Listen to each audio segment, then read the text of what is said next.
All right. Hello, everybody. Can I be heard? I was having some issues with the computer not recognizing my Yeti microphone, so I had to fix that before I started.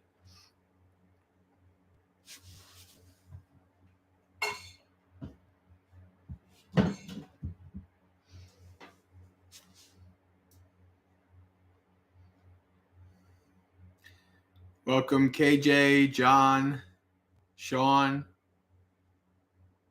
Andrew, Gray, Bhavani already with the question. Sindhu, Diane, welcome.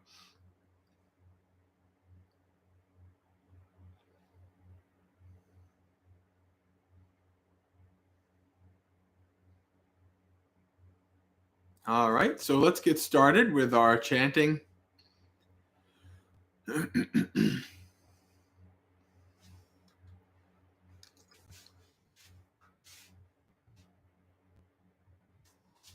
We will do page 75, Padagamino Gata.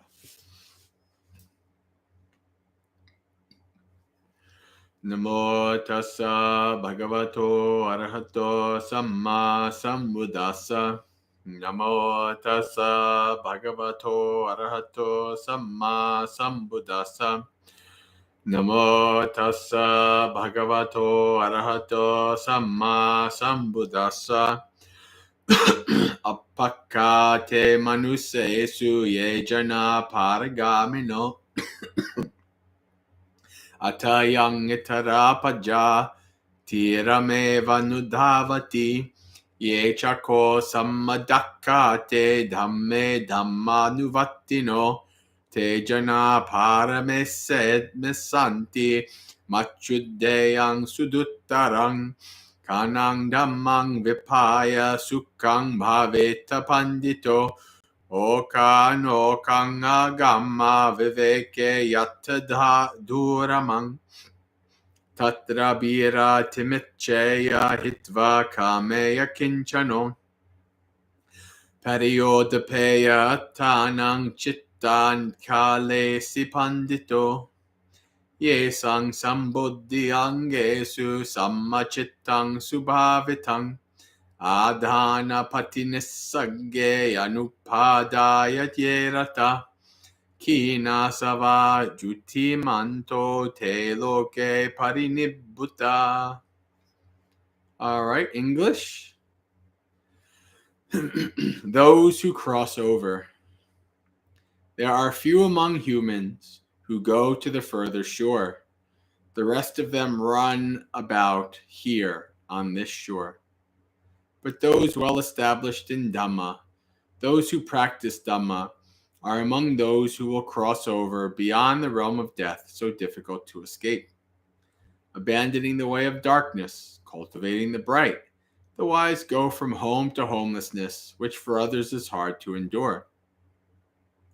Desiring that rare delight, renouncing pleasure, owning nothing of defilements of the mind, the wise person should cleanse themselves. Those whose minds are well established in the factors of enlightenment relinquish attachment, the delight in non-clinging. They, untainted and radiant in this very world, attain nibbana. Sadhu, sadhu, sadhu. All right, friends, let's see. We have welcome Christine, welcome Steve, and Elaine. Good to see you, Elaine. Oh, well, I hope that you are recovering in your hospital bed and that things are moving towards the good side or the well side as opposed to the sick side.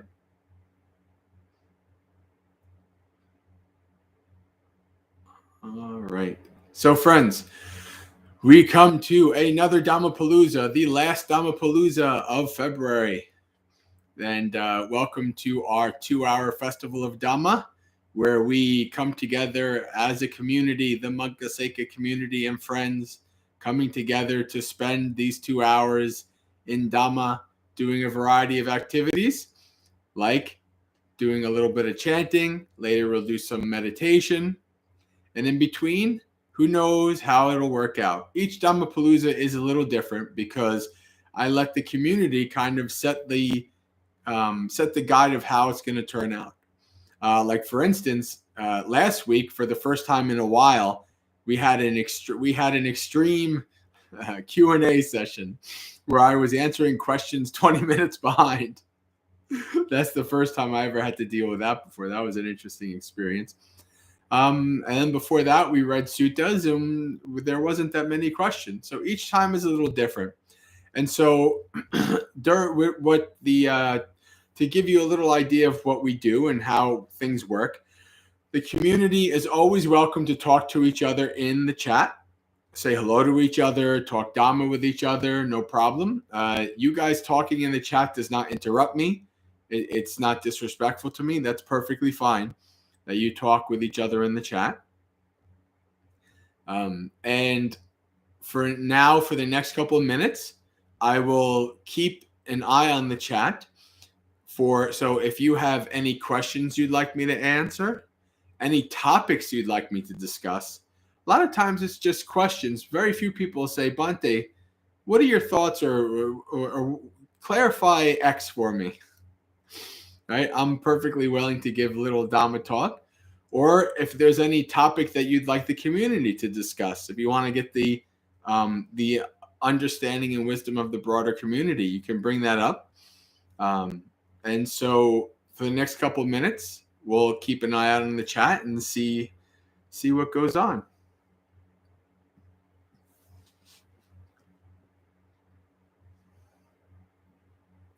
I believe also Adriana has been going through some health issues as of recent. So we wish Adriana to be in good health and stop skipping out on my retreats using sickness as an excuse. No.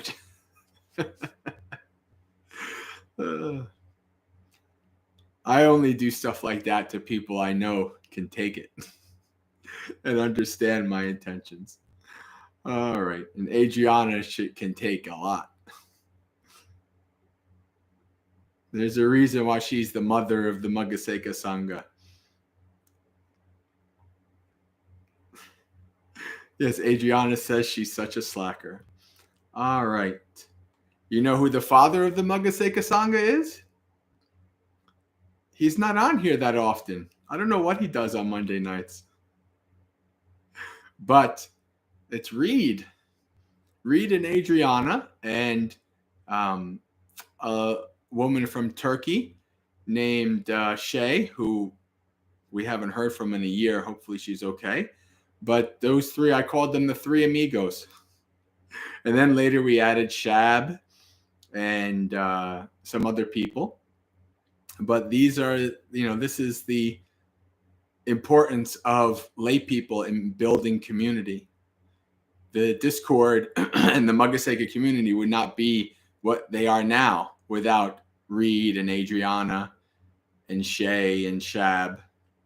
And now Ian has joined us as a mod, right? So I'm going to go up to Bhavani because Bhavani had a question preloaded before it even started. There was a question up there.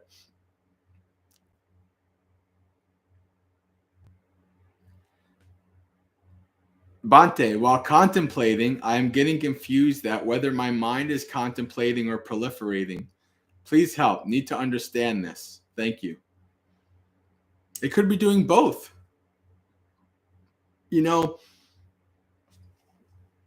When it comes to the mind, if you're getting into these modes of like, you're trying to figure out exactly what the mind is doing, but it's not clear to you, and you start getting into these like intellectual, like, circling around and making yourself crazy, trying to think, is my mind doing this? Is my mind doing that? Then I think that's the time to back away from that intellectual mind craziness. Just let it be. right? Because you're not an awakened being, right? Because you haven't observed the mind for many, many, many, many years. There's confusion, and that's okay. I mean, I've been doing it for 17 years, and many things that arise in my mind I can see very clearly because I've seen it before and I've investigated it. And sometimes things like, well, I don't know. It's a little bit too deep for my wisdom. Sometimes that happens. The key is not to get wrapped up in trying to label or figure out exactly what is going on. It's best to just observe and watch. And if you don't know, you don't know. Just keep observing and watching. Don't get wrapped up in the intellectualizing and the mental circling around in circles. Don't get wrapped up in that. That's not going to get you anywhere. It's not going to give you any wisdom either. It's just going to cause suffering.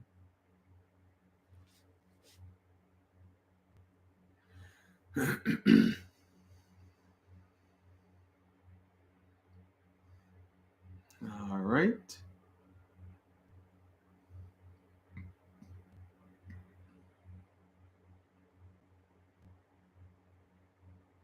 Elaine says the mountain of old age and illness is chasing me down.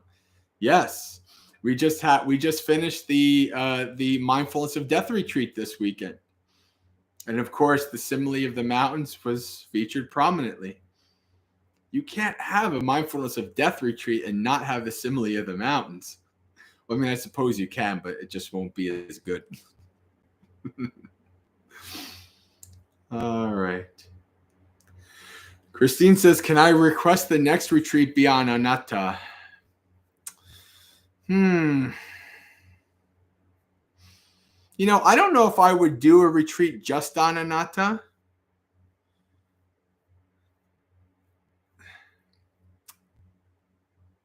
I think it would need to be in, I think it would be better if the retreat was on the 3 characteristics of existence. Anatta depends so much on experiential understanding. And, you know, I mean, I can give you some of my own experience and I can give you a bunch of suttas. It's not quite the same as, like, say, a mindfulness of death retreat or a metta retreat or something like that.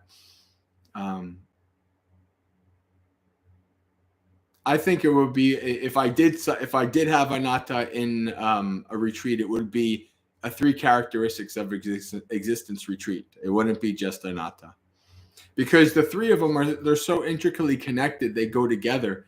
They logically flow from anicca. They logically, it all flows from anicca, from impermanence, unstable, undependable. And so to have a retreat just on anatta, I don't know if that it would be that beneficial, to be honest with you. I really don't. Unless you just want to listen to suttas all day.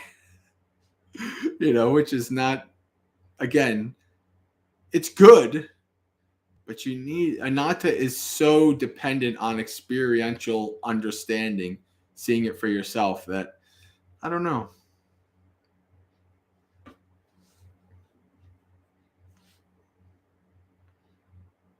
What's a bedidation student, Sean? I have no idea.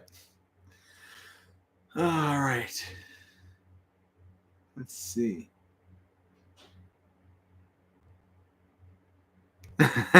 Adriana says, see, this is the kind of boss he is, guys. Don't be fooled. Yes. I'm the kind of boss that believes heavily in delegation and not micromanaging, which is why 99.9% of leaders and bosses in this world are horrible, horrible, horrible leaders and bosses. They don't know what leadership and bosses are. You can look in the world. There's not one politician that I see prominently now that's a leader. I don't see one. Not one. They're all, and most bosses I've ever had, with rare exception, same thing. Yeah. good leadership, being a good manager is a rare thing in this world.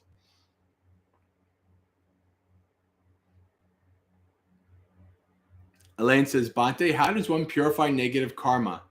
I've been so sick and so suddenly. I fear I will die soon and can't be prepared, although I don't at all. Elaine, you can't erase karma. You can't purify negative karma.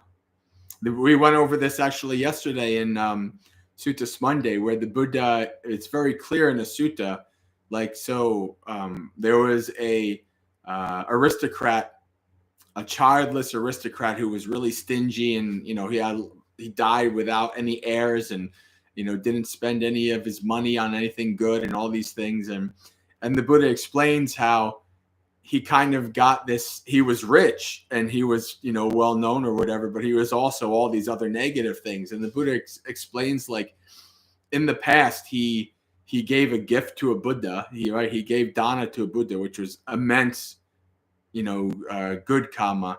And also in another life, he killed his nephew, right, which is really bad negative karma, right? And so both of those karmas kind of mixed into his life, how he is today.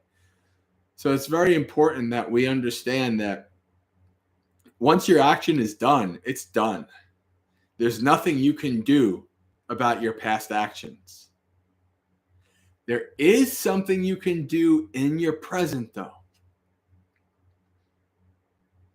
In the simile of the salt water, I don't know what it's called, but there's the simile where the Buddha is asked a similar question about karma and the ripening of karma, and the Buddha says, suppose I were to have this cup of water and I were to put salt in it, would that salt ruin the water? And they say, yes, Bhante. And so he says, just so, when somebody who does mostly bad deeds, evil deeds, even the little good they might do is tainted, like the salt taints the water.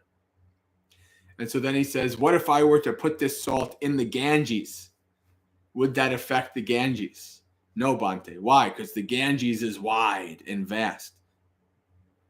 And so the Buddha says, just so, somebody who does many good deeds, almost completely tons of good deeds, and every once in a while they do a bad deed, that bad deed finds very little places to ripen, and it is overwhelmed, it is drowned out by all the goodness of that person. So there's your answer. The answer is, and also the answer from the simile of the mountains, practice Dhamma now. Live with virtue. Live with morality now. The past is gone. The past is shadows and dust. Your actions are past. You can't do anything about them. You can only work now by practicing well and doing lots of good deeds, and that will minimize the chance of that past karma that is of not good karma, that will not have good results, from finding places to root and to grow. So you can't just get rid of karma. That's not how it works. Just practice good deeds, follow the Dhamma, practice the path well. That's going to be your best bet.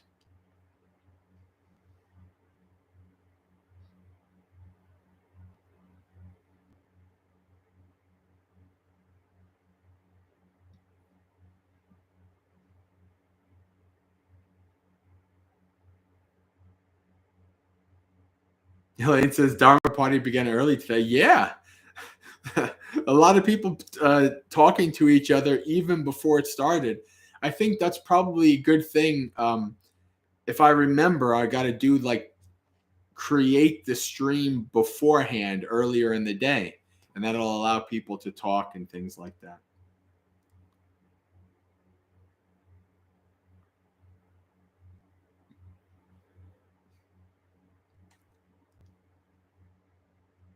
Yeah, Elaine, I had a mindfulness of death retreat this weekend.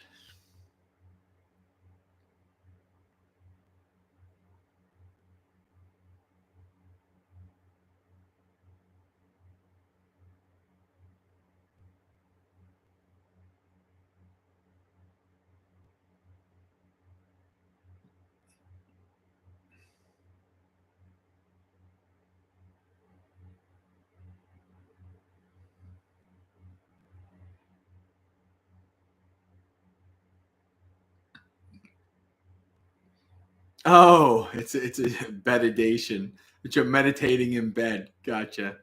Being sick in bed, painful in bed. Garfield is like the only cat I've ever loved in life. Ajahn Garfield. Garfield had so much to teach. All right. Okay. So I'm going to go back and just find the next question here.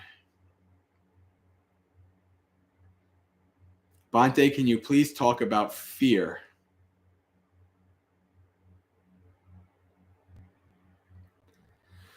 And how can we deal with it?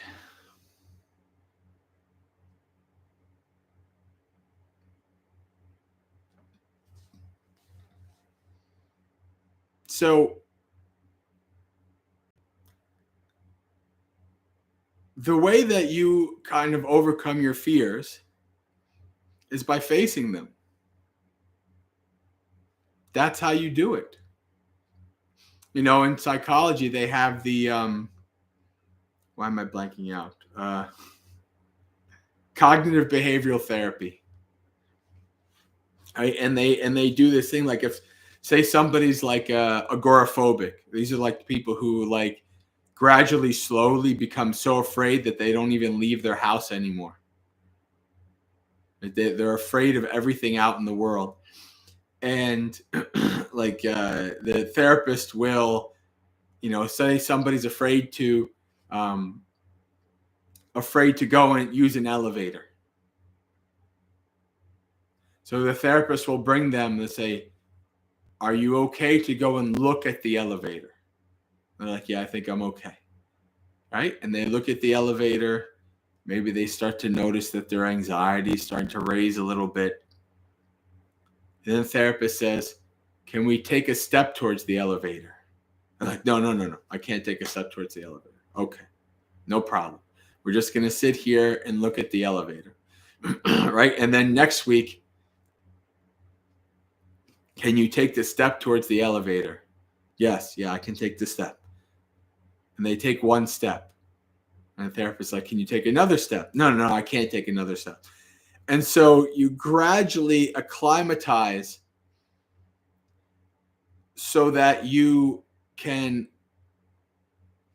actually, the person can then be in the elevator, right? And then no, I can't press the button. So you gradually acclimatize the person to go beyond their fear. Right? And this is what you have to do. This is what you have to do. You have to acclimatize yourself to the fear by taking slow baby steps.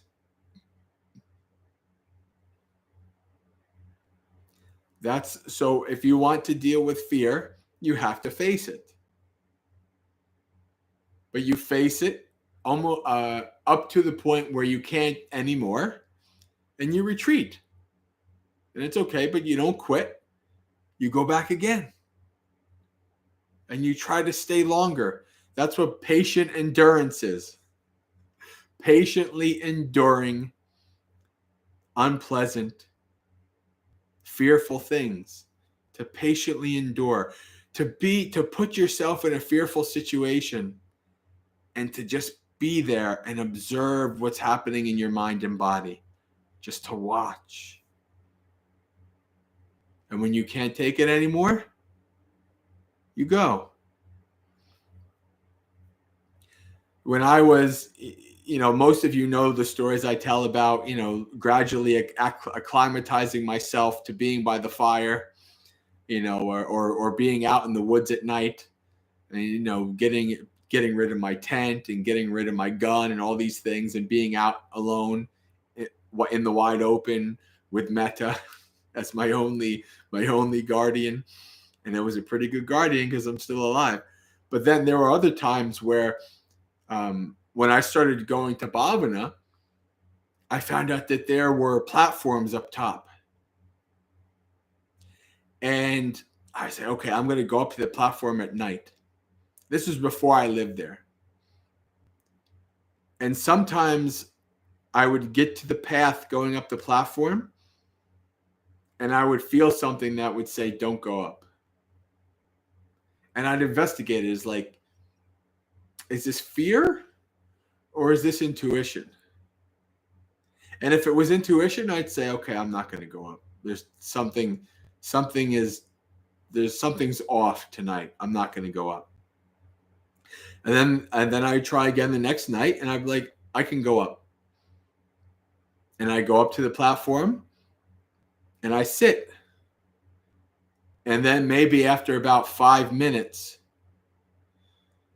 I'm starting to feel, by myself up the mountain in the dark. I think it's time for me to go back. It's time for me to go back. And then I go back up again, and I stay longer. And then this happened when I was living at Bhavana. I would go up there, especially on Aposita, on full moon nights and on new moon nights. I would go up. In my early years at Bhavana, I would go up to the mountain to the platforms, and I can remember so vividly. In the Buddha actually says this in Fear and Dread, Majjhima Nikaya number 4. This is why I love Majjhima Nikaya number 4, because by the time I first read this, I'm like, this is exactly what I've been doing for years. And so I fully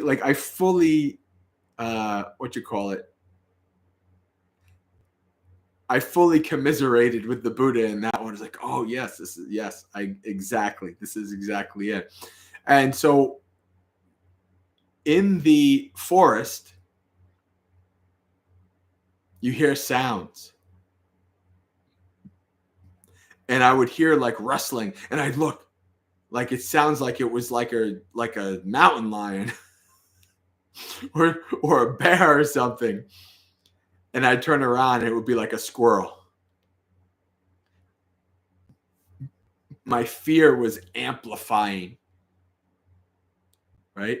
My fear, my imagination was, and in Fear and Dread, the Buddha hears a sound and he freaks out, and it's just a peacock. And he says, why does my mind go towards fear and dread? Right? My mind naturally inclines towards, it's the worst possible situation. And it was the same thing with me. Most of the time, something that really wanted to kill you, you're not going to hear it. They know how to move without the leaves. Like if it's a mountain lion, if it wants you, you're done. You're not going to know. You're not going to know when you die. It's just done. But then another time, I was a little bit on edge. It was a full moon night, and I was feeling kind of like, like I'm being watched and this and all these kind of things. I was on edge that time.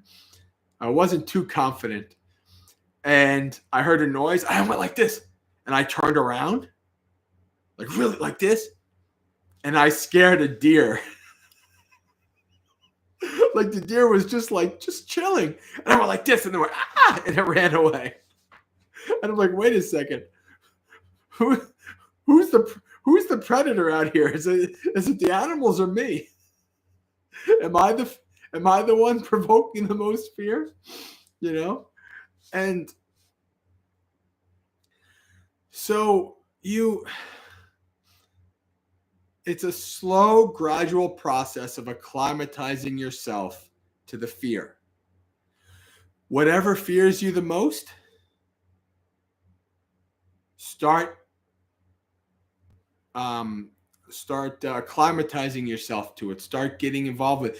If it's like a creature, like a spider, start giving it lots of metta, like I did. And then the spiders, after a year or two of strong metta to spiders, they'll do walking meditation with you. They'll come hang out with you, all kinds of stuff. Right? So that's how you deal with fear. Slowly, over time, recognizing that your mind is always going to jump towards the negative, and that most of the things you're afraid of will not come to pass. Most of the things you're afraid of will be for nothing. Now, of course, when our ancestors were around and there were not saber-toothed tigers, but basically there's these big tigers, these big cats that they are essentially adapted to kill hominids, and their jaws like exactly fit over a human skull from like 50,000 years ago, right? So back in the day, negativity kept you alive. Fearing everything kept you alive. Today, it can be more harmful than beneficial in many ways. So you have to take on your fears with baby steps and courage. That's how you take on your fears.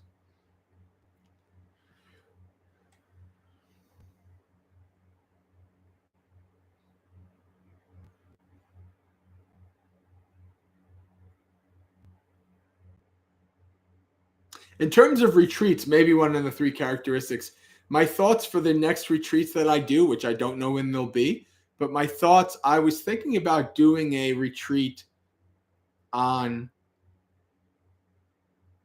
how to understand and read the suttas. Like giving like a crash course weekend to give people all the tips that I've, learned through hard-won experience, and I've been taught over the years on how to understand the suttas, how to read them, how to put them into practice, that kind of stuff. So I was thinking about a retreat like that. I was also another on the list is going to be a Satipatthana retreat, a 4 Foundations of Mindfulness retreat. I can certainly do a 3 Characteristics of Existence retreat.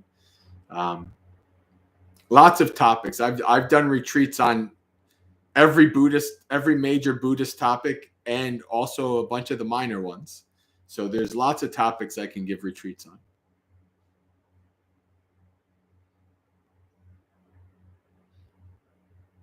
Let's see. Here we are.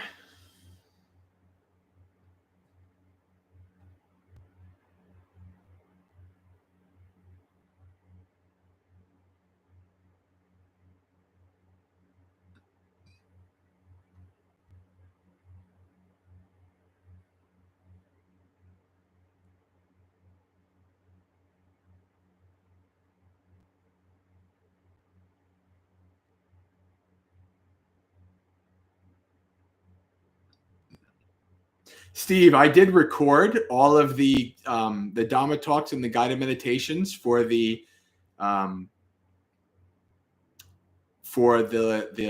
Mindfulness of Death retreat this weekend. Which, it's like about 3 to 4 hours a day of recording.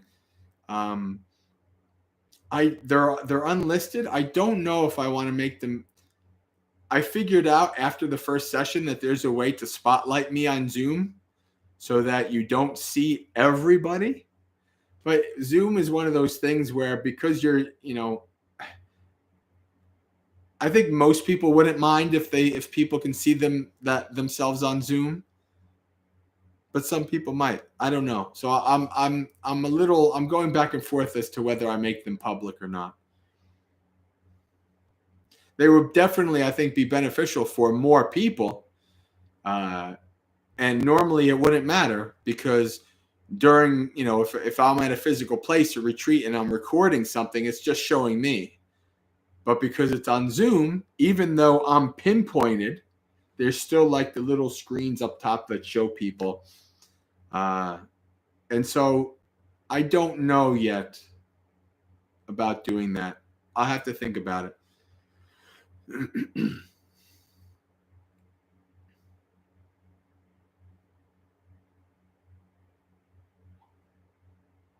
All right, the chat jumped here. Sean says, Bhante, does enlightenment depend on karma, or is it just more likely that a person attaining enlightenment has good karma, but it's not necessary? Yes, enlightenment depends on karma. You have to perform many acts of karma that set the groundwork for your mind to incline towards nibbana, right? That when you're following that, when you decide to follow the Noble Eightfold Path, that's a karma. That's an action. And that fruit, the more you follow the path over many, many lifetimes, that fruit ripens into wisdom and insight and eventually freedom from suffering. Once you become awakened, then you are beyond karma. You are beyond good and evil. Your actions do not create any more karma. You are still subject to your old past karma that may arise. Like Angulimala, still had, clouds thrown at him and things like that. And, various monastics had various like illnesses and things like that because of past karmas, these kind of things. But at that point, you're not worried about it. You're not suffering from it anymore. But that you still have to, as long as you have your final body, you still have to grow old and get sick.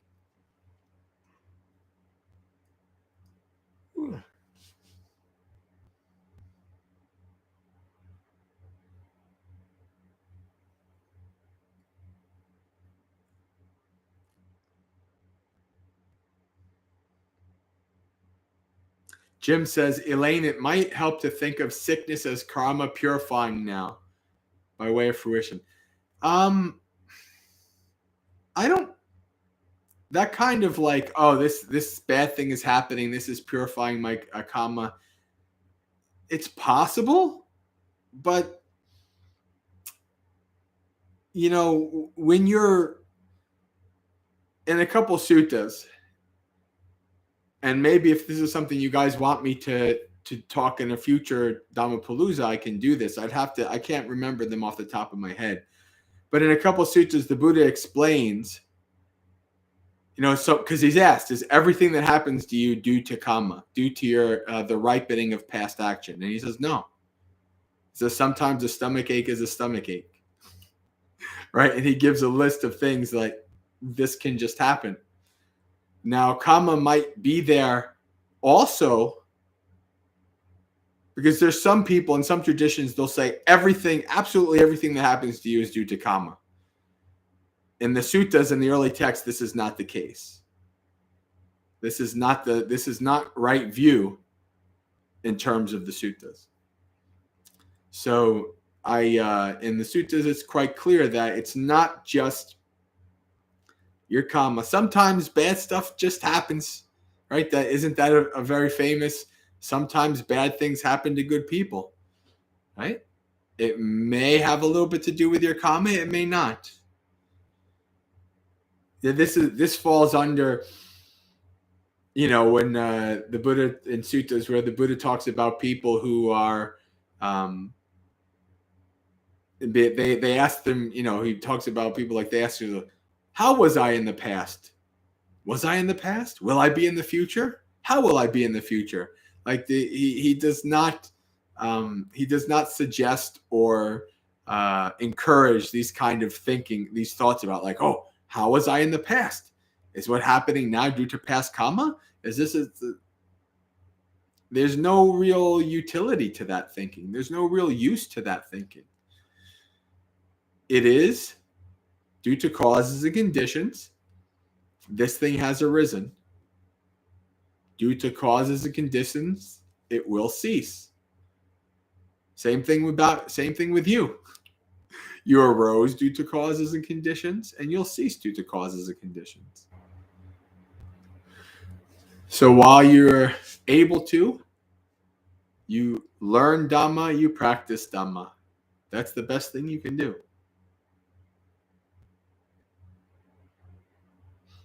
Adriana Bante, can you speak on how we can maintain some equanimity amidst everything that's going on in the world right now and without veering towards apathy? I say this a lot, but one of the reasons why people get freaked out about things is because they don't see a bigger picture. Like the whole thing going on with like Russia, Ukraine, and all this stuff right now. Obviously, this is what this is about. If you know the bigger global picture, there's like 20 genocides happening at any one time. There's dozens of various wars and incursions and invasions and things happening at any one time in the world. The world's actually a pretty big place. There's hundreds of countries and lots of different factions. And they are playing out the results of previous causes and conditions. So if you get overly focused on one thing, you lose focus, you lose sight of really what the reality is. The reality is that this is nothing new. The reality is that this is how it's always been. There were wars when we were hunter-gatherers on the plains. Being an anthropologist, I've seen these things, but you can watch videos of like tribal people having wars and fighting and things like that, and the various ways that it's really fascinating stuff, actually, how different like small group tribal warfare is compared to large. But anyway, that's an aside. But this is part of our nature, right? That's the real lesson. The real lesson is to understand this, right? The real lesson is that we are beings with greed, hatred, and delusion. And if we're in a place that's relatively peaceful, especially in America, there's a reason they call it Fortress America. It's because we have two big oceans on either side, right? Like if you're in a place like America, nobody in living memory has seen a war in your homeland. But there are many places where people have seen wars in their homelands 2-3 times over one lifetime. And so because of various causes and conditions, things arise. Wars happen. And when wars happen, people die. Overwhelmingly civilians. You know World War II? How many people you think died in World War II? It's something like, of all the major powers, it's something like 50 million soldiers total, but like 175 million civilians died in World War II. 3 times the number of civilians died in World War II than combatants. Now, of course, that was due to, carpet bombing and things like that, which is not really done as much these days, but still that holds up. In Iraq, in Afghanistan, 7,000 US soldiers died, 100 plus thousand Iraqis and Afghanis. Basically kind of like the same thing. This is the nature. The only way to really kind of understand it and have peace with it is to see this bigger picture. If you get wrapped up in the minutia, it's like if you do social work, if you do something where you're working with families, like I did for Child Protective Services, if you get like wrapped up in the suffering of the people you're working for, then you can't work for them well. You're like, you're supposed to be helping them, and you're like down there crying with them, and like, oh, this is horrible. No, you have to be able to be to not get in the mire with them, so that you actually can have the ability to help them. So it's like you said, nobody wants to go towards apathy, but nor do you want to get totally emotionally wrapped up so that you're just totally controlled. And then the news says nuclear war, and you start freaking out. Oh my God, all these things. You have to, and hey, listen, all my life I've studied history and human culture and human nature and warfare and all these things. So sometimes I guess I do take for granted my perspective, right? And how I've always been able to have a broader perspective. And it's a hard thing to do, but the more you learn, the more you study, the more you understand, the more you see things from a different perspective, then you get a broader understanding of what's happening. And so what can you do? And of course, we feel like there's many things in life we feel like what can we do? Right? It's one of the hardest things a person can go through is to watch a loved one suffer and die, and you have no ability to change that. You have no ability to fix it. You can't do anything about it, right? Because we want to be able to do something. Something should be right. Well, maybe the Dalai Lama knows what to do. We'll fix it. Maybe this person knows what to do. They might know what to do. We'll fix it. But there are just some things that we can't fix. There are just some things that happen. The Buddha says this cannot be attained by wishing. It is the nature of being in a samsaric existence with a bunch of people with greed, hatred, and delusion, and you have greed, hatred, and delusion. It's just the nature of how this is. This is living in the world. And when you start to understand this enough, and you really start to see this is where Nibbida comes in, and you're like, what the hell is this place? I want to get off the train. I'm done with samsara. This is just how it is.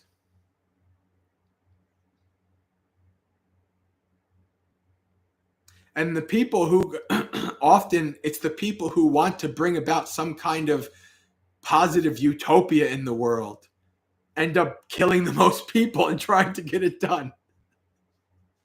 If you look at history, that's what happens.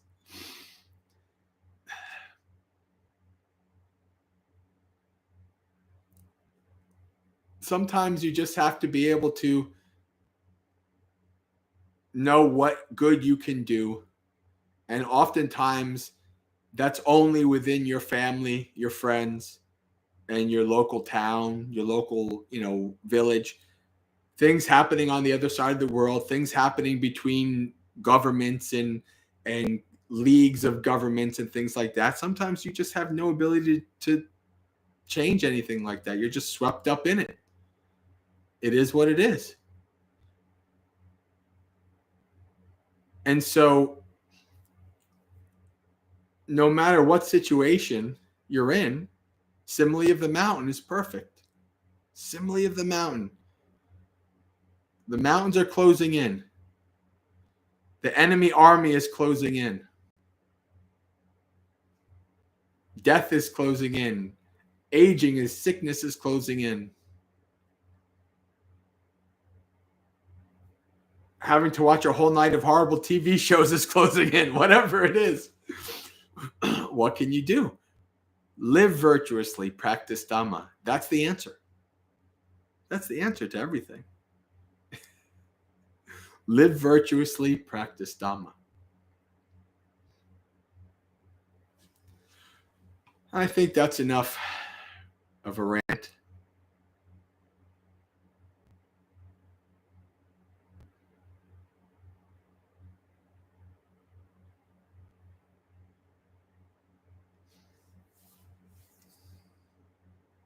Elaine says, does illness ripen as karma? Does illness ripen as karma? Do you mean, does karma ripen as illness, Elaine? Like I said, it can. And this was probably, this was from a while ago. All right, so I basically answered that.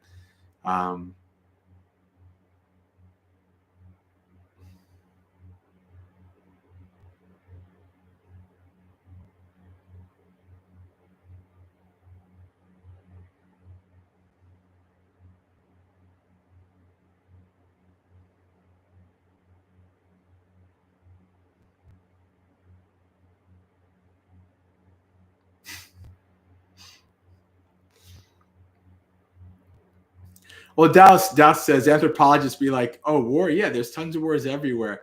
My thing is, well, this is what because remember, I was heavily involved in politics and things that I always be like, okay, the news is wanting you to know about this genocide, but not these 10 other there. What's going on? Why do we not care about those? Why do you want us to care about this one? What's going on here? Like the world is an interesting place, full of horrors and goodness. It's the way it is. Fall of Civilization's YouTube channel, Christine. That sounds like something I would really get into, so I'm not going to go to it. Yeah.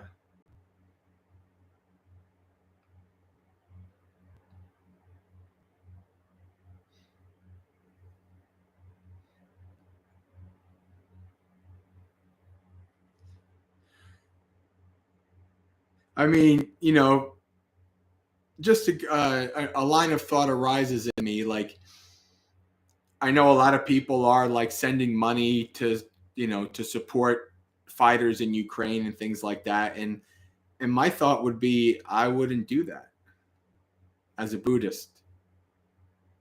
If I would give money to a organization that's there to like help with medical aid and things like that, but I wouldn't give money to like fighting. At least not since the last, maybe 15 years ago I would have done something like that, but not now. I mean, I'm a monk. I don't have any money anyway, but you know what I mean.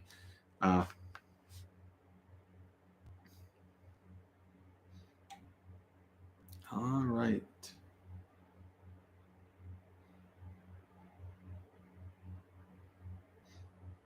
I guess we've come to the end here of questions.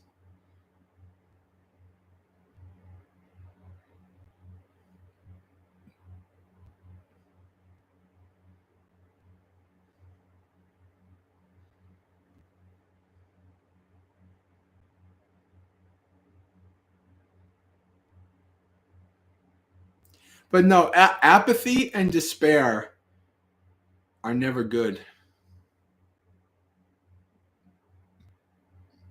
Neither of them are very useful. Apathy is not a good thing. But having a balanced perspective is.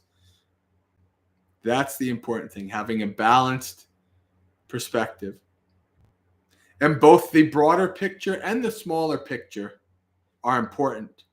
And being able to go between the two, right? Not being wrapped up in the smaller picture, but also not being wrapped up in the larger picture. That's like, for people like presidents and generals and things like that, like people who are at the head of large corporations, people who deal with large numbers, it's hard sometimes to get to see the smaller picture because you're always wrapped up in the big picture.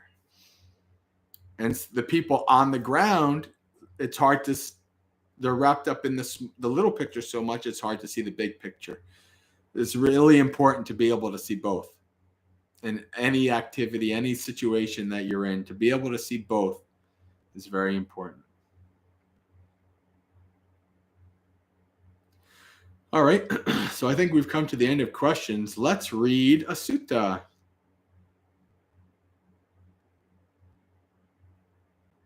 Let's read about the world's bait, shall we?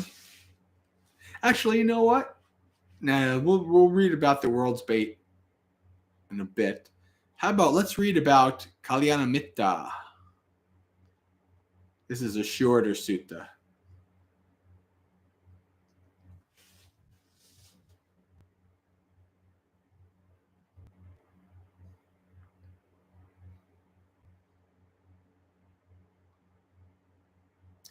Yeah, Adriana. So Adriana saying it's really helpful to remember that this is human nature and it's the samsara, though I can still do what I can.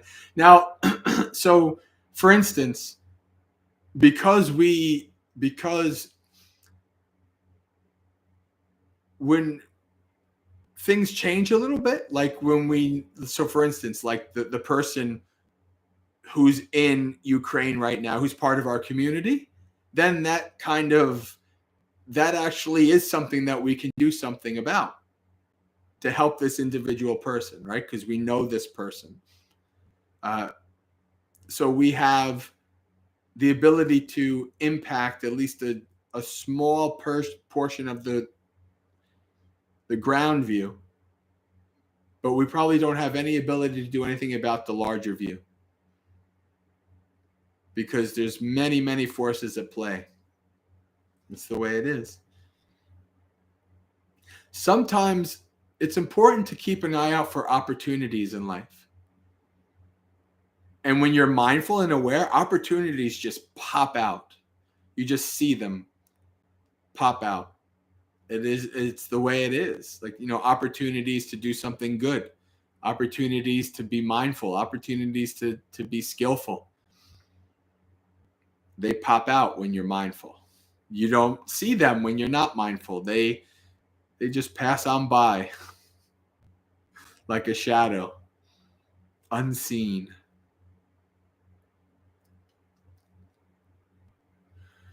So let's read our Kalyanamitta.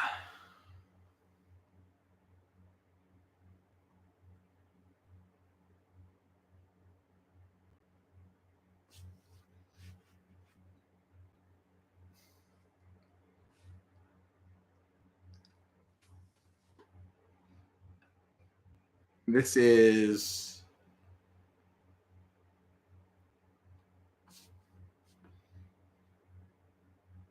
Samyutta Nikaya 3.18, I think.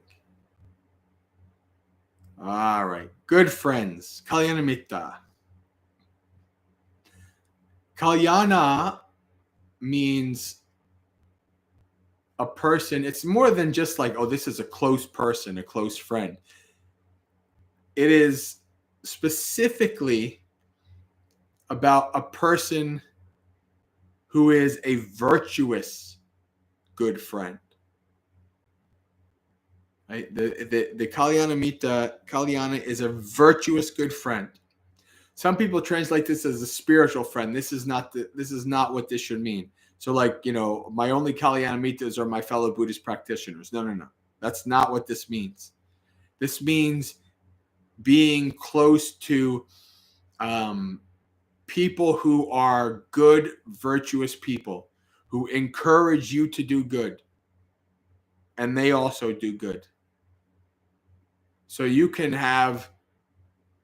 be a Buddhist and you have a Kalyanamitta who's a Christian or Jewish, whatever.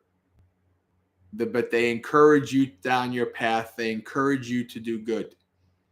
That's a Kalyanamitta.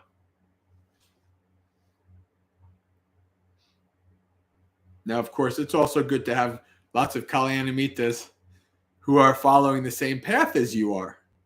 Of course. Because you then can commiserate. And as you start to visit monasteries and go to retreats and things like that, you build up that group of Kalyanamittas, or you find them online. So, good friends at Savatthi. Seated to one side, King Pasenadi said to the Buddha, "Just now, sir, as I was in private retreat, this thought came to my mind. The teaching is well explained by the Buddha, but it's for someone with good friends, companions, and associates, not for someone with bad friends, companions, and associates." "That's so true, great king. That's so true," said the Buddha. And he repeated the king's statement, adding, "Great king, this one time I was staying in the land of the Sakyans, where they had a town named Townsville." That's a heck of a name for a town, but that is what the Pali says. A town named Townsville.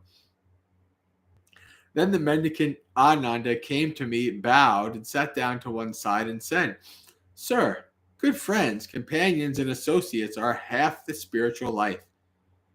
So actually, you know what? This is an interesting thing because you see this in the suttas. If you've read enough suttas, you see this. This is a sutta that's referencing another sutta. This is not the main sutta where Ananda comes to the Buddha and says half the holy life. But this is a sutta where the Buddha is recounting that time. So this is a sutta that's referencing another sutta.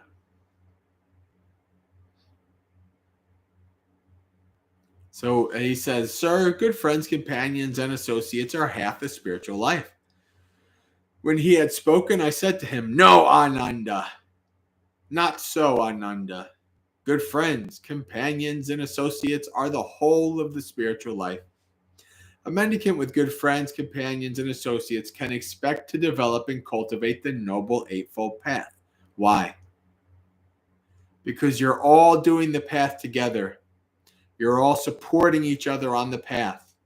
When one falters, the others help to get you back up and get back on the path. Looking after each other, supporting each other, having each other's backs, and also calling out each other's BS, right? Calling out when each other does something unskillful and they don't want to admit it. That's also being a Kalyanamitta. That's important too. So when he had spoken, I said to him, okay, no, wait, did I say this? Yeah. All right. And how does a mendicant with good friends develop and cultivate the Noble Eightfold Path?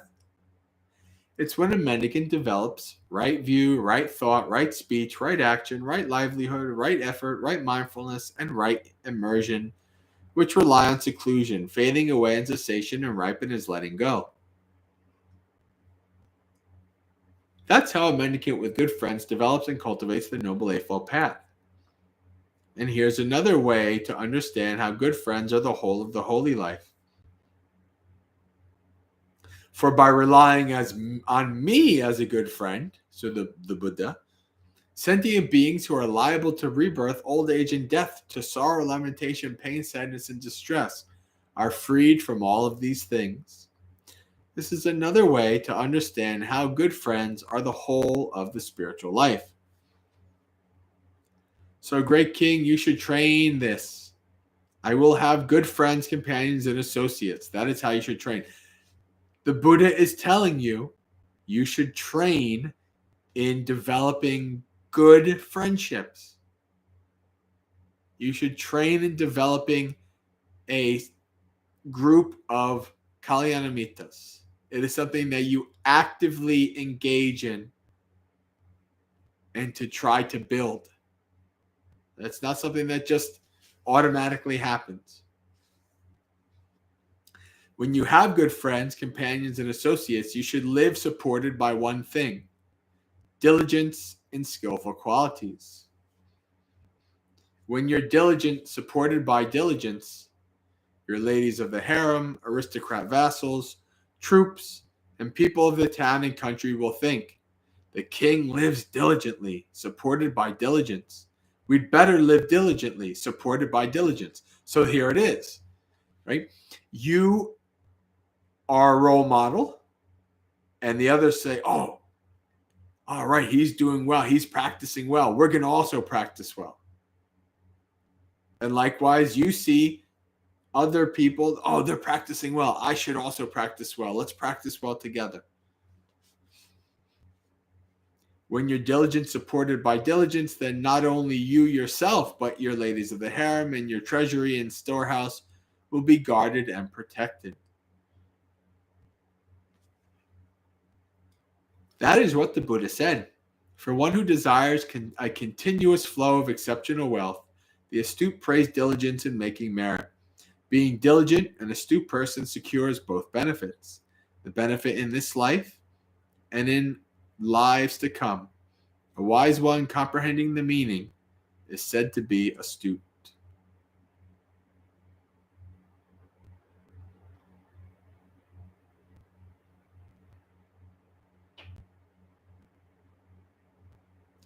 So we see here the importance of Kalyanamitta, good friends.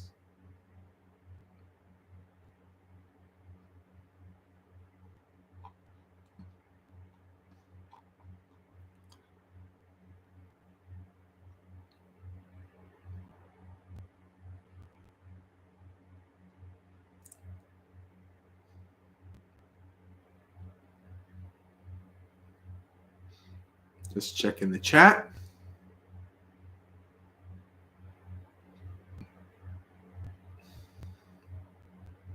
Robert says, craving knowledge of current events is a huge cause of suffering. Yes, it is. And that is true. It's so rare that the news is actually useful. Well, wise words, well said.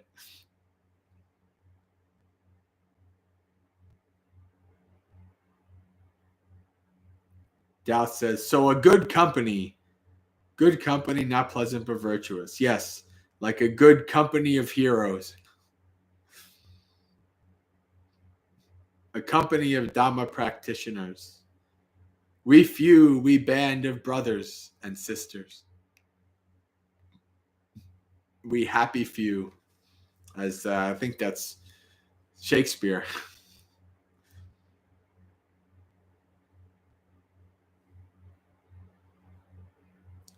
All right, so let's read a little bit about the world's bait. The bait that Mara puts out.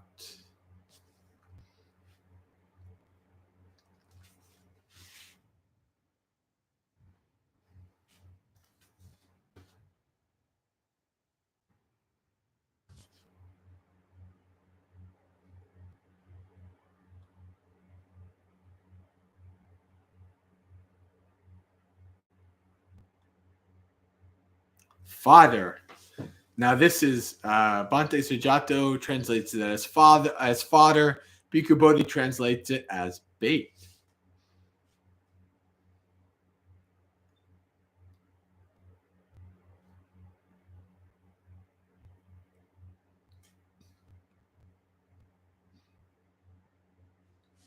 So I've heard at one time the Buddha was staying near Savatthi in Jeta's Grove in Nathapindika's monastery.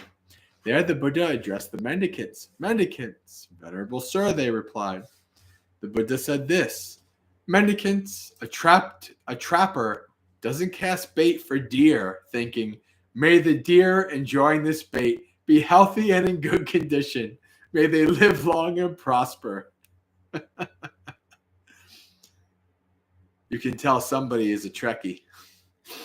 But I'm laughing not at that, actually. I'm laughing at the Buddhist saying, a trapper is not thinking this when they're setting bait for the deer. May they be healthy and in good condition. A trapper casts bait for a deer thinking, when these deer intrude on where I cast the bait, they'll recklessly enjoy eating it. They'll become indulgent. Then they'll become negligent. And then they'll be vulnerable on account of this bait.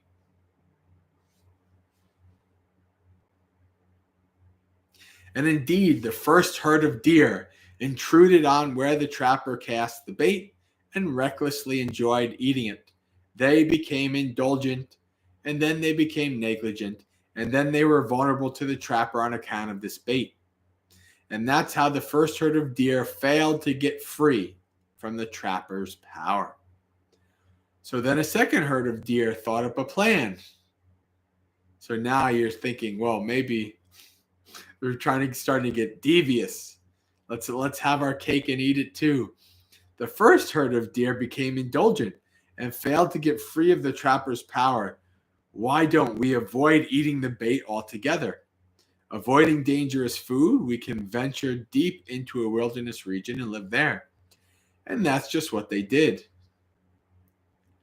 But when it came to the last month of summer, the grass and water ran out, their bodies became much too thin, and they lost their strength and energy. So they went back to that same place where the trapper had cast the bait. Intruding on that place, they recklessly enjoyed eating it. This reminds me of monks and people who try to escape, various temptations in the world. They try to hide away from them, thinking that out of sight is out of mind. But then once they go back for whatever reason, it all falls apart because they never trained in dealing with it skillfully. They only went away from it like these deer.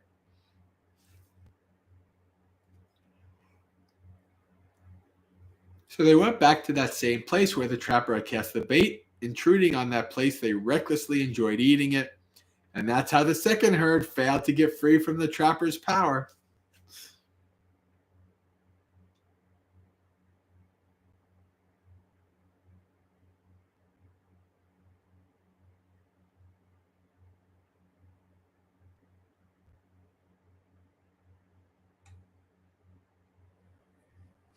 So then a third herd of deer thought up a plan.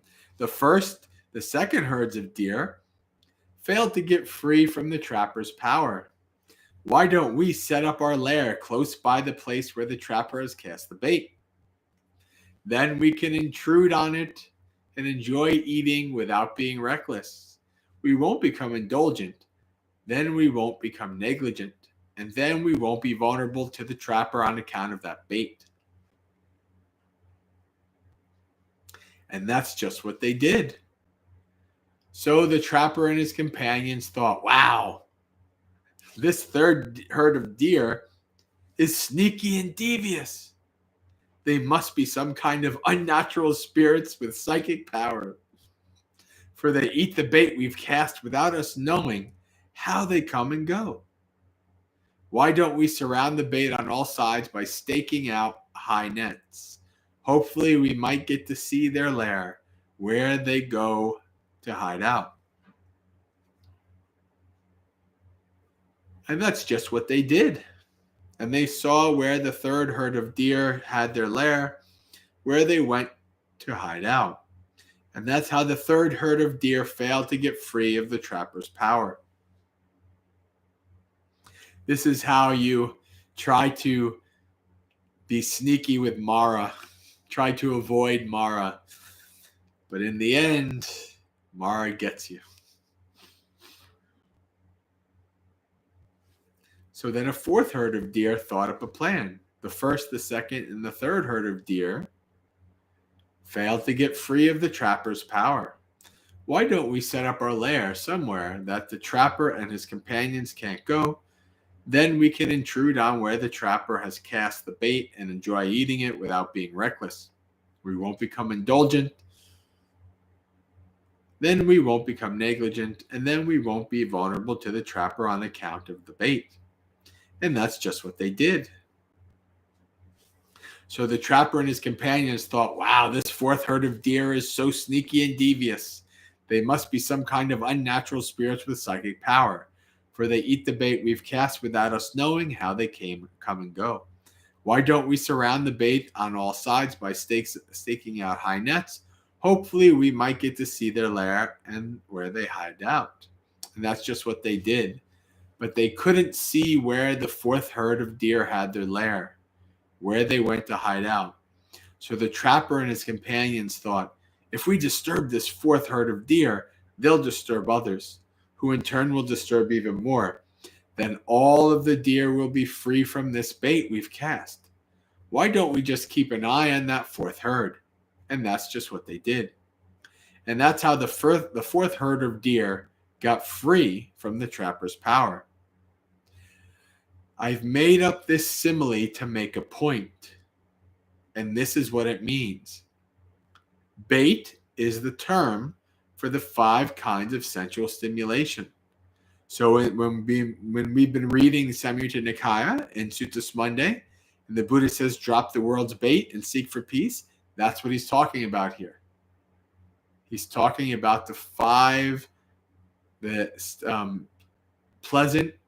pleasurable experiences from the senses that we get attached to. That's what he's talking about. That is the bait. That is the world's bait, Mara's bait. Trapper is the term for Mara, the wicked. Trapper's companions is the term for Mara's assembly. Deer is a term for ascetics and Brahmins. Now the first group of ascetics and Brahmins intruded on where the bait and the material delights of the world were cast by Mara and recklessly enjoyed in eating it. They became indulgent, then they became negligent, and then they were vulnerable to Mara on account of that bait and the material delights of the world. That's how the first group of ascetics and Brahmins failed to get free of Mara's power. This is the first group of ascetics and Brahmins is just like the first herd of deer, I say. So then the second group of ascetics and Brahmins thought of a plan. Why don't we avoid eating the bait, the world, and the world's material delights altogether, avoiding dangerous food? We can venture deep into the wilderness region and live there. And that's just what they did. They ate herbs and millet, wild rice, poor rice, water lettuce, rice bran, scum from boiling rice, sesame flour, grass or cow dung. They survived on forest roots and fruits, or eating a fallen fruit, which Buddhist monks can't do. So he's not talking specifically about Buddhist monks here, but there's a reason why we are not allowed to just get what we need from nature. But when it came to the last month of the summer, the grass and water ran out, their bodies became much too thin, and they lost their strength and energy. Because of this, they lost their heart's release. So they went back to the same place where Mara had cast the bait and the material delights of the world. Intruding on that place, they recklessly enjoyed eating them. So they were not balanced. Right? They hid themselves away, thinking that that would be the way that they overcame. But it was not.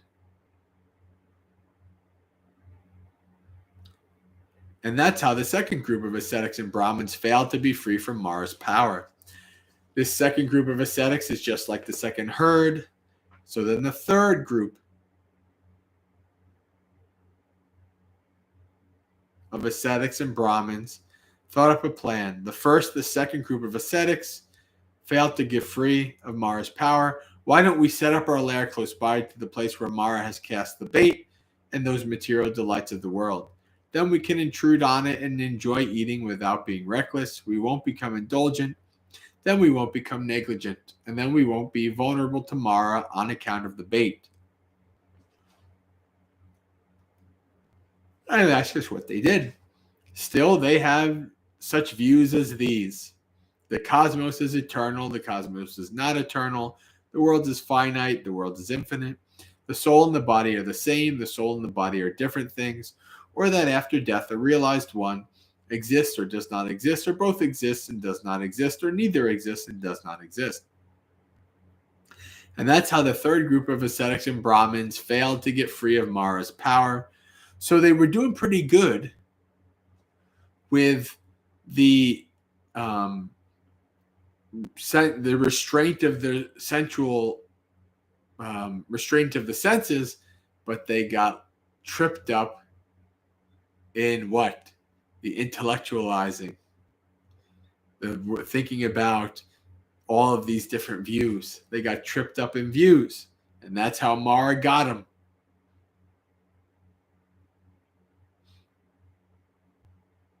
So then a fourth group of ascetics and Brahmins thought up a plan. The first, second, and third failed to get free of Mara's power. Why don't we set up our lair somewhere Mara and his assembly can't go? Then we can intrude on where Mara has cast the bait in those material delights of the world and enjoying eating without being reckless. We won't become indulgent, then we won't become negligent, and then we won't become vulnerable to Mara on account of that bait and those material delights of the world. And that's just what they said. And that's how the fourth group of ascetics and Brahmins got free from Mara's power. This fourth group of ascetics and Brahmins is just like the fourth herd of deer. And where is it that Mara and his assembly can't go? It's when a mendicant, quite secluded from sensual pleasures, secluded from unskillful qualities, enters and remains in the first jhana, which has rapture and bliss born of seclusion, while placing the mind and keeping it connected. This is called the mendicant who has blinded Mara, put out his eyes without even a trace, and gone where the wicked one cannot see. Furthermore, as placing of the mind and keeping it connected are stilled, a mendicant enters and remains in the second jhana, which has the rapture and bliss born of immersion, with internal clarity and confidence in unified mind, without placing the mind and keeping it connected. This is called the mendicant who has blinded Mara. Furthermore, with the fading away of rapture, a mendicant enters and remains in the third jhana, where they meditate with equanimity, mindful and aware, personally experiencing the bliss of which the noble ones declare, equanimous and mindful, one meditates in bliss. This is called the mendicant who has blinded Mara. Furthermore, giving up pleasure and pain, and ending former happiness and sadness, a mendicant enters or remains in the fourth jhana without pleasure or pain, with pure equanimity and mindfulness. This is called the mendicant who has blinded Mara. And then we go into the arupa attainments, totally going beyond the dimension of infinite space, aware that consciousness is infinite. Space is infinite. That's the first one. Aware that consciousness is infinite. Aware that there is nothing at all. Aware, going beyond the dimension of nothingness, enters and remains in the dimension of neither perception nor non-perception. This is called the mendicant who has blinded Mara. Enters in the cessation of feeling, and having seen with wisdom, their defilements come to an end. This is called the mendicant who has blinded Mara, put out his eyes without a trace, and gone where the wicked one cannot see, and they've crossed over clinging to the world. That is what Buddha said. Satisfied, the mendicants were happy with what the Buddha said. So we have two different suttas where the Buddha talks about being in your domain, Mara cannot touch you. And the simile of the quail, the domain is the four foundations of mindfulness. And here, the domain is jhanas. So now you know how to not take the world's bait and be free of Mara. That's how you do it.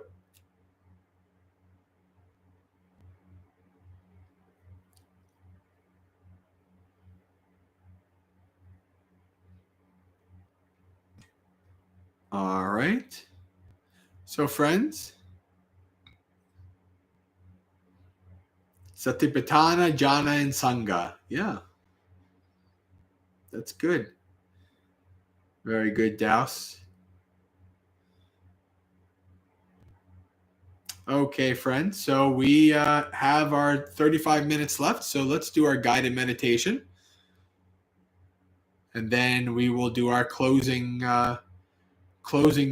business and sharing of merits at the end of the meditation.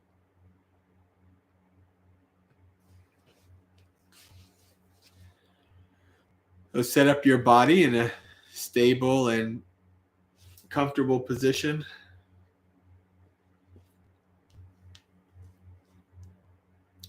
Bring your awareness to your feet.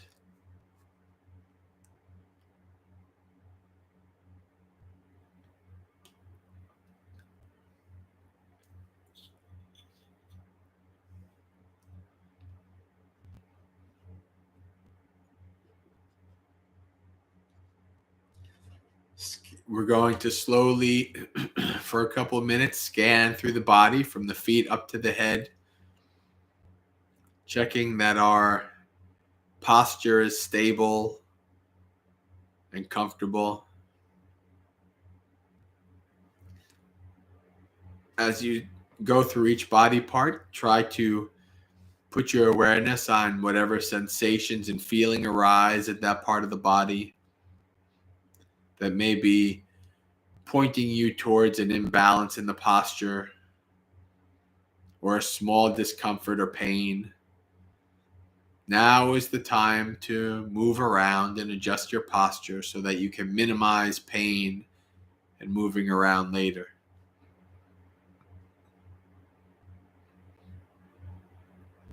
Slowly start to bring your awareness up through the rest of the foot to the ankles and into the calves.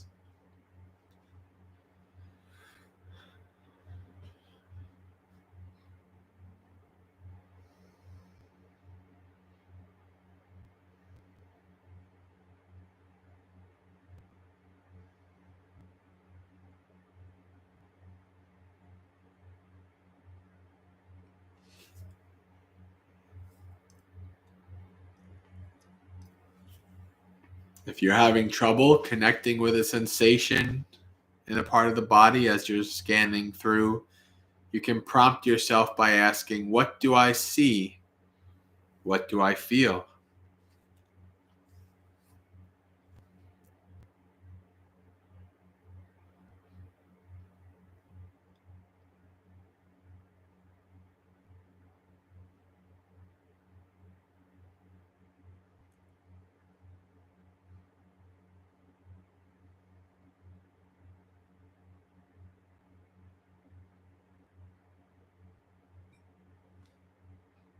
Bring your awareness through the knees and into the thighs.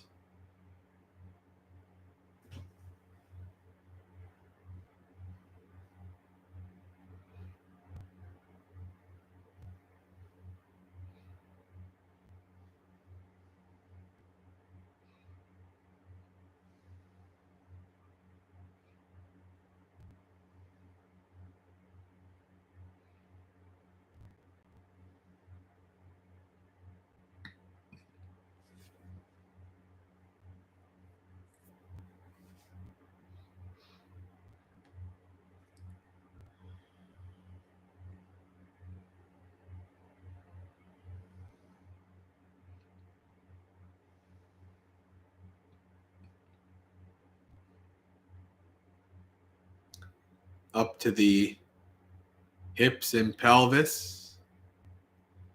The hips and pelvis impact the posture for both the legs and the spine. Check to make sure that the position of the hips and pelvis are not causing the spine, the upper body to slouch and lean.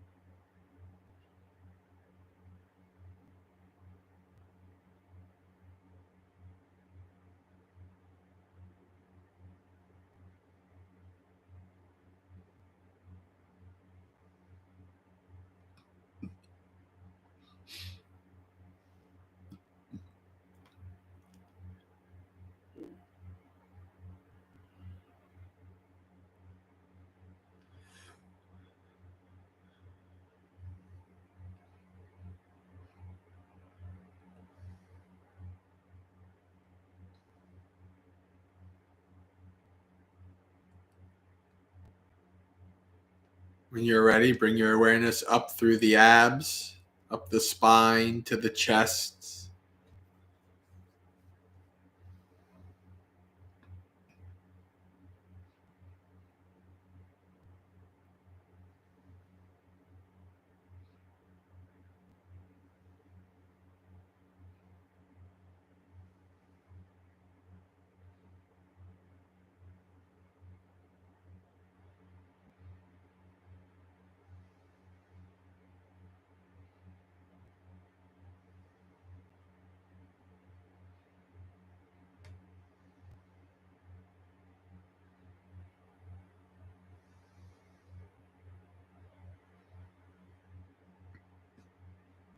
Check to make sure that your shoulders are hanging loosely, not scrunched up and tight.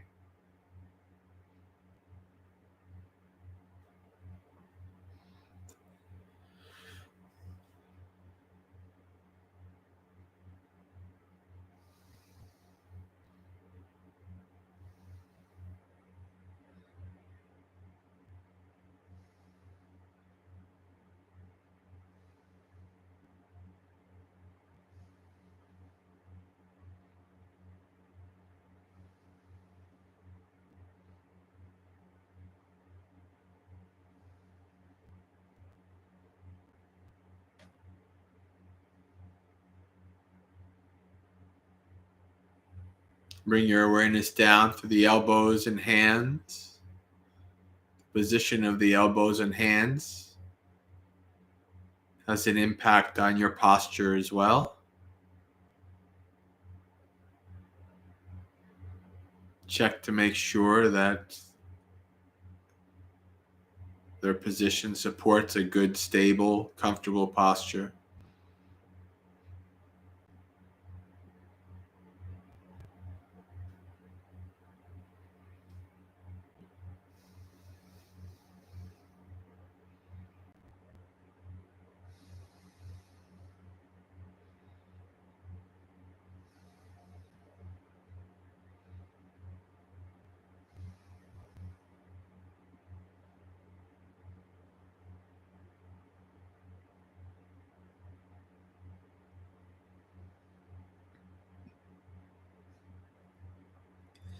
Finally, bring your awareness up to the head. Checking to make sure that the chin is parallel to the floor. The head is resting comfortably with the spine in its neutral position.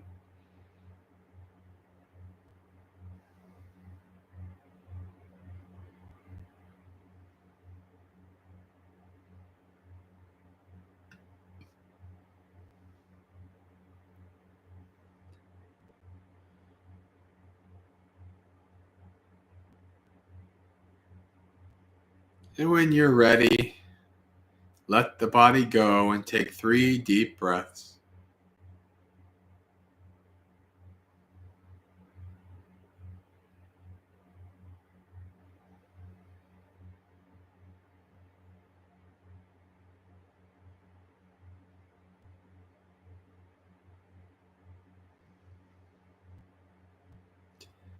And then let the breath go. From here on in, try not to manipulate or control the breath in any way. His body's been breathing from the moment you were born and will continue to do so until the second you die. It doesn't need you to do its job.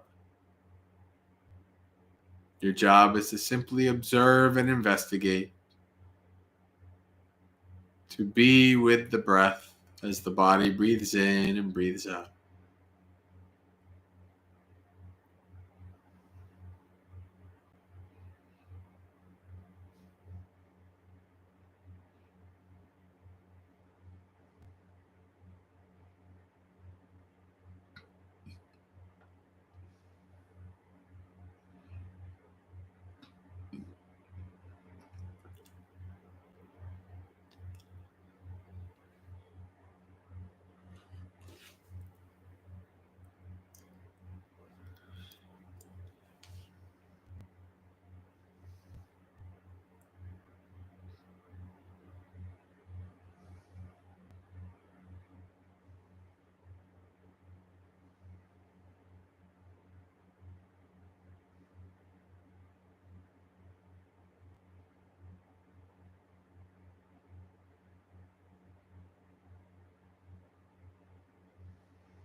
The breath is home.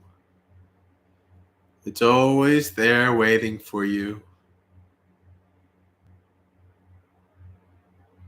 Whenever you want to take a break, develop a peaceful, quiet, tranquil mind. Come spend time with the breath.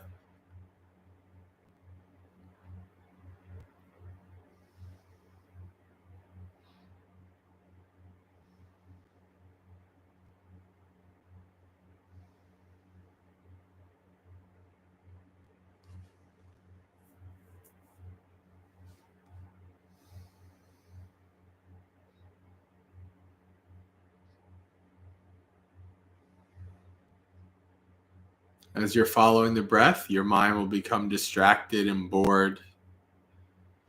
Will run away across the country or the galaxy, past or future, or become focused on an external activity like a sound. When this happens and you start to recognize you've been taken away from the breath, first pause and fully acknowledge it. Fully acknowledge that you've been taken away. Let all your mindfulness come back. Then practice letting go of the distraction by neither getting agitated and pushing it away, nor getting excited and grabbing onto it.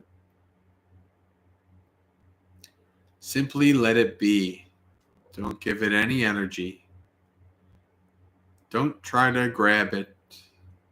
Let it go on its way.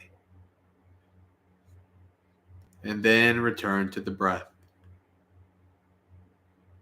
Acknowledge, let go, and return over and over every time you've been distracted.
Every once in a while, check in with the state of your mind.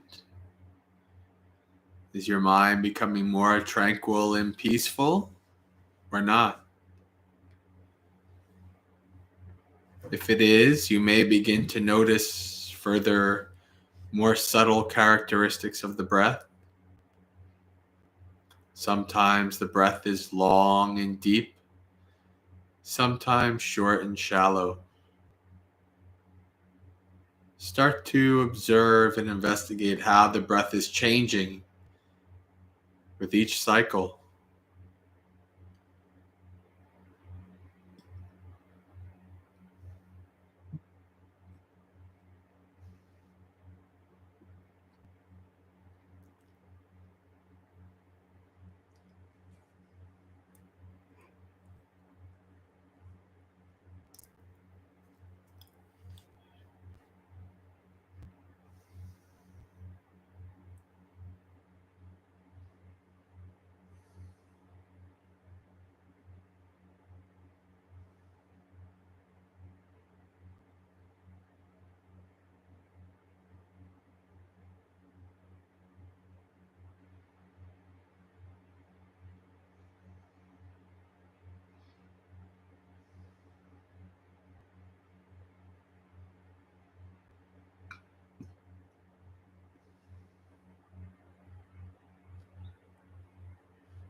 Slowly start to open your eyes.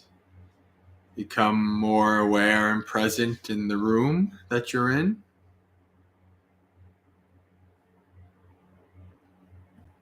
The computer, the phone, whatever you're listening to the live stream on.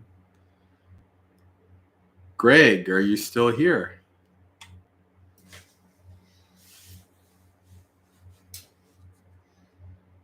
Greg jumped in. Let's see if he jumped out.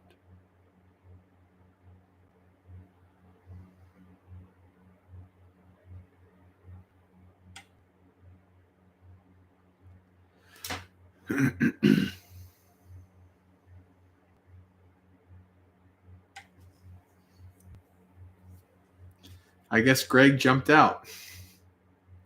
I was going to tell him that I'm probably going to Austin, Texas in May. That's in the works, in the planning stages of me going to Austin in May. I do know there are some people who follow me, at least 5 or 6 I know that are in Texas. So hello, Rupa. Sindhu.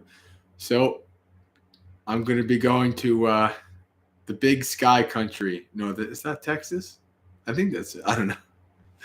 Going to Texas, hopefully in a couple months. All right. So, friends, I haven't mentioned that plan. Yes, I've been sneaky. No.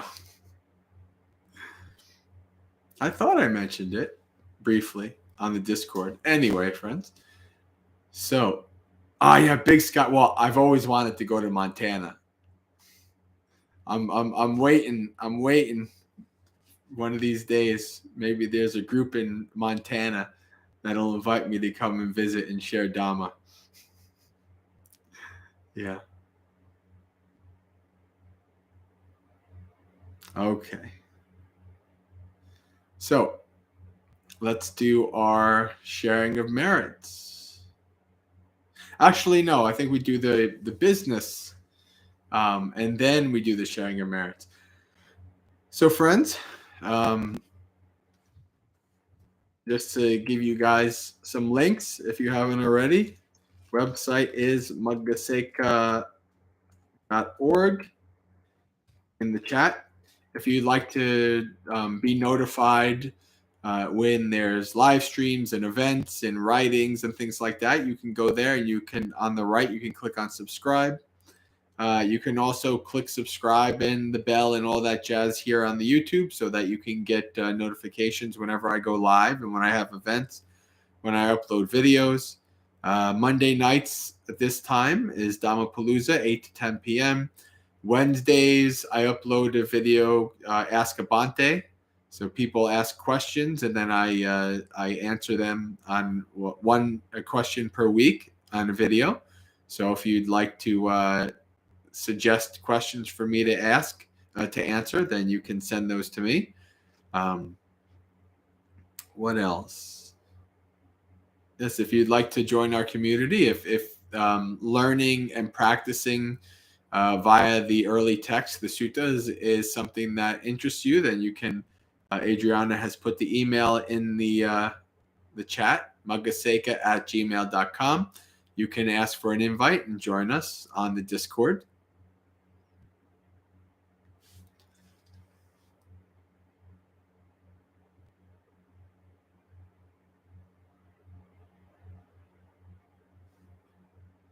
Sure, I'll come to Canada.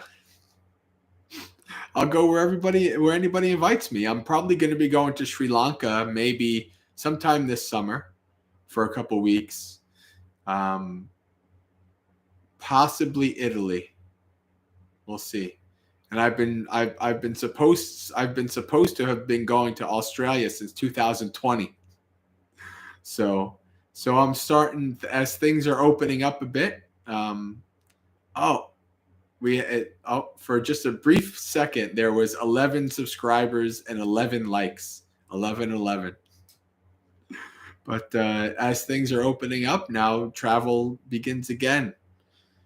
as people invite me to different places, and that's I'm looking forward for that. Okay, friends, let's do our sharing of merits. Dukkha patta chanid dukkha, bhaya patta chanid bhaya, soka patta chanid soka, hontu sabbe pipaniyo, etavata cha amehi, sampadang punya sampadang, sabbe deva anumodantu, sabba sampatti siddhiya, akasata jabumata, deva naga mahidika, punyang tang anumoditva, charang rakantu sasanang. May the suffering ones be suffering free, and the fears struck fearless be. May the grieving shed all grief, and may all beings find relief. May all beings share this merit of ours for the acquisition of all kinds of happiness. May beings inhabiting space and earth, devas, nagas, and yakas of mighty power, share in this merit of ours. May they long protect the Buddhist dispensation. Sadhu, sadhu, sadhu. So, friends, we come to the end of yet another Dhammapalooza.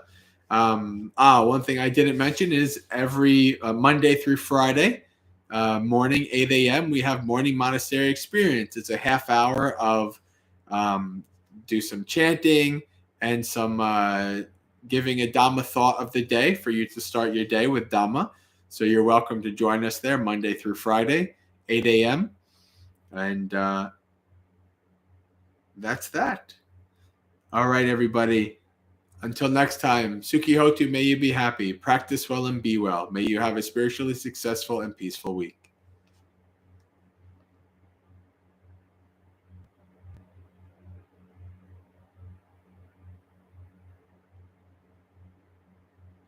All right.